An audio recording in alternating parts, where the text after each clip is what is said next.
కన్యా రాశి వారికి ధనలాభము,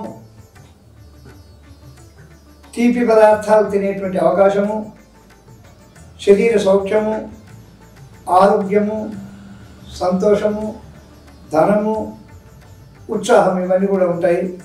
వీరు కన్యా రాశి వారికి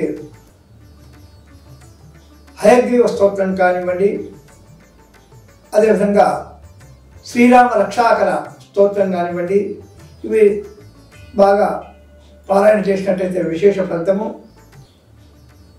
ఒకవేళ అది చేయని పరిస్థితుల్లో శ్రీరామ రామ రామ రామ రామ శ్రీరామ తారక మంత్రము ఓం శ్రీరామాయ నమః అనేటువంటి మంత్రాన్ని రోజు ఒక మాల జపం చేసినట్టయితే ఆ రాముడి శ్రీరామచంద్ర అనుగ్రహం వల్ల శుభఫలితాలు జరిగేటువంటి అవకాశము మెండుగా ఉంది కన్యా రాశి వారికి.